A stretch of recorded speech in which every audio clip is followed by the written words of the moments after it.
Good afternoon, my friends. Kevin, the Comic Doctor, coming to you with another episode of What's in the Press, a 75th episode of What's in the Press. I guess we're going to get to the 100th episode eventually, if I get my act together, that is. Guys, I'm Kevin, the Comic Doctor. I'm a comic book presser and CGC authorized dealer located way up in Oshawa, Ontario, Canada. And this, like I said, is What's in the Press, the show where I showcase some of the books, just some of the books I'm working on week after week. And so it could be on a Monday, it could be on a Friday. It's a Friday. Happy weekend for those of you that are already started. And this guy is not taking any time off. I'm getting right to it. Here we have a selection of great books. But before I show you some of these awesome books, and you want to stick around to the end of this video, guys, a really nice, if you like Silver Age Marvels, who doesn't like Silver Age Marvels? Stick around to the end of this video because I got a lot to share with you. But remember, guys, if you haven't subscribed to the channel, what are you waiting for? It's free. And you're hanging out with guys like me who like comic books. We talk comic books. We have a chat section here where we can sit back and talk to each other. And if you want to take part in those chats, you must be a subscriber. And also, I give out great prizes when we hit those momentous occasions. The next being 2,000 subscribers. And when I get there, my friends, I'll be giving out, where the heck is it? There it is. First and foremost, this copy of Avengers 100 in a 7.5 donated to the channel by our friend Sean out of BC. And on top of that, literally on top of that, also this copy of Avengers Annual number 10 in a 9.0, also donated to our channel by Marty, another good friend of the channel. And this great Jim Lee print, Batman Rogue Gallery and Batman signed by Jim Lee himself, again, donated to the channel by Rob out of Toronto, another great friend of the channel. Okay, let's get to it, my friends. I have quite a few to share with you today, actually. But I'm going to use the overhead cam because a lot of these, believe it or not, most of these are crack and repress books. Our first one comes to, oh, wait a second. Missing one. I am missing one. Okay, well, I'm not sure where it is. I can't go find it now, but I know it's over there because I just saw it. Frank out of, where's Frank from? Frank's from Coldwater, Ontario, submits he submits 2 copies of Ultimate Fallout 4, first appearance of Miles Morales. I have the other copy. Where'd I put it? Maybe it's over here. Let's see. Is it there? No, I think it's still, yeah, it's still in my bin over there. So I'll grab it later. But 2 copies. More than likely, I can see from here, perhaps we have the infamous polybag line that goes down the center of the book from, vertically. Hopefully that's the case. And hopefully some more beautiful body problems on this book because the Ultimate Fallout 4s do tend to press out really nice. Frank also submits, oh man, I should have got one of these a long time ago. A great copy of Fantastic Four 46 featuring the first appearance of Black Bolt. And again, an older label, a really clean book. So looking forward to cleaning this baby up and hopefully popping these grades, his 8.0, his 8.5, and I'm not sure what the other Ultimate Fallout is in terms of grade. I really don't remember, but hopefully we can get some nice grade bumps for these 2 books. So I'll be cracking and pressing those very, very soon. All right. It's not just Frank who's decided to submit books to be cracked and pressed. I'm not sure if they've been pressed already or not, to be quite honest. And if you recall, Frank was the fellow who gave me a lot of really nice books a few months back. A Werewolf by Night 32, a Giant Size X-Men 1. Just 2 of a few books he gave me that were apparently pressed.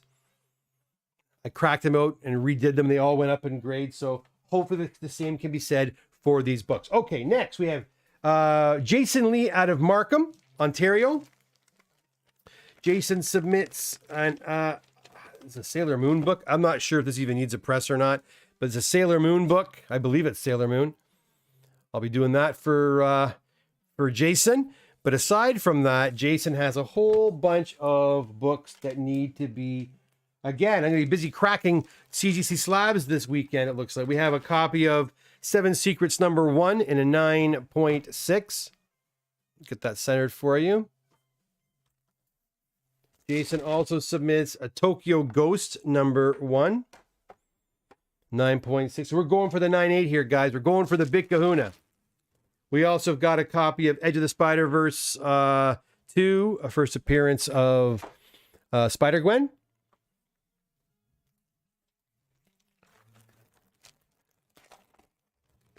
We'll be cracking also and pressing. I keep saying repressing. I don't know if these books have been pressed or not. This one doesn't look like it's been pressed at all. This is definitely going to go up. Wow. Good eye there, Jason. This one here has got a lot of pressable defects.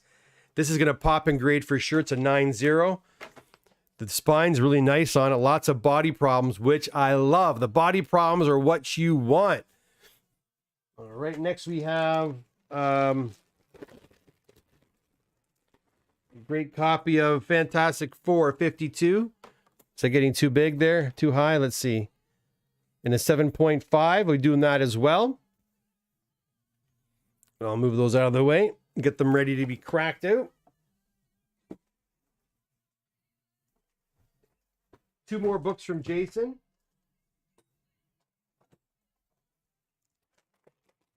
A Chew #1 in a 9.4.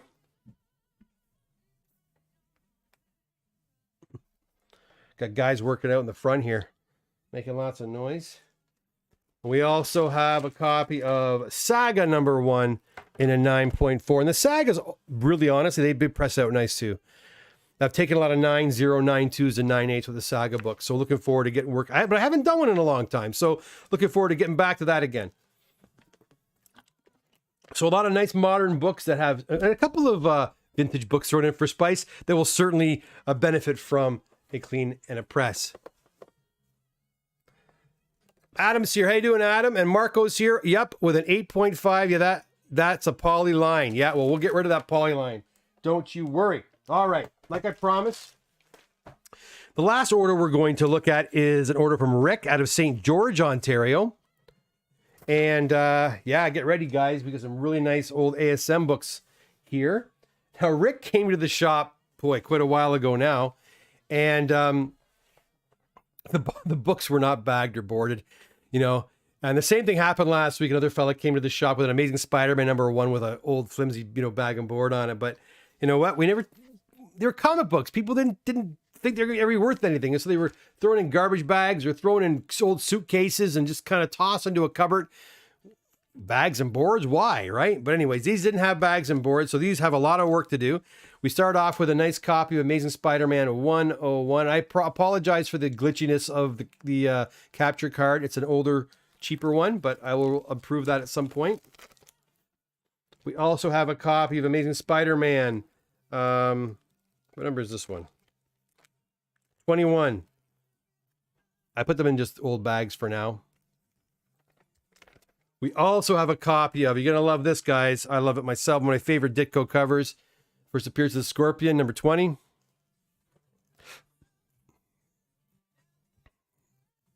There we go. Silver Surfer, #1.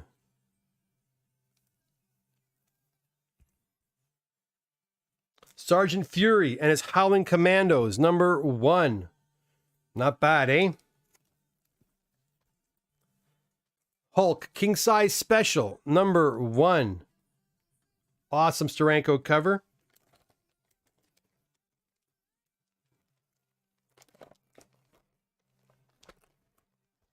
Avengers Annual King Size Special, #1. Look at the colors on that. We've got a Silver Surfer #3 with the first appearance of Mephisto.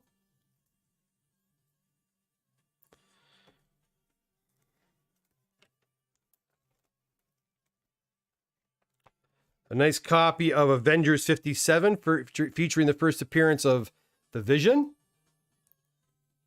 Really nice books here. And I left the two nice ones, two biggies for the end. We got some biggies in there already, but first appearance of Kang, Avengers #8. Not in bad shape. And the big kahuna of the lot, Amazing Spider-Man 50 featuring the first appearance of the Kingpin. Wow. Again, guys, books that were brought in probably from a basement or an attic or a garage in like a plastic bag. And I'm like, oh, I'm looking at them going, oh my Lord, let's get these guckers into bags and boards. So after a little tweaking by the comic doctor, we'll ship those off to CGC and we'll get some nice grades on some of these, and we'll see these hopefully sooner rather than later. Well, that's it, guys. That's it for this weekend. That's what I'm working on this weekend anyhow. Are any of these books on your hit list? I'd love to know which ones are. Let me know in the comment section below. And remember, by leaving comments in that comment section, that's kind of where I usually find the winners for those big draws. So you want to leave as many comments as possible. That's what I suggest anyways. Also, a bit of news. We are doing a claim sale on October the 7th, Friday, October the 7th. That worked out this time around. I'm not sure that's our next one. We might have another one in between there as well. But Friday, October the 7th, we are having a claim sale with Peterborough Steve. And Peterborough Steve, if you came to the last sale with Roy, he likes those Black Dot specials and he promises to have a lot of really nice silver. He's only going to have books from 1965 to 1981, he told me. That's it. That's all he's bringing. So if you like Marvel Bronze and Silver Age and some DC for Spice, you want to mark that day off in your calendar. October the 7th. All right, guys, listen, not much going on in the chat room today, so I'll let you guys go. Thanks so much for popping by. I certainly appreciate it. I'll be back again next week with another unboxing. I think there's some more boxes on the way back as we speak. So until then, take care. Have a glorious weekend. Hit that subscribe button on your way out, guys. Please do me that big favor. Hit the like button too, and hit the notification bell. I would certainly appreciate it. Until next time, bye for now. Take care.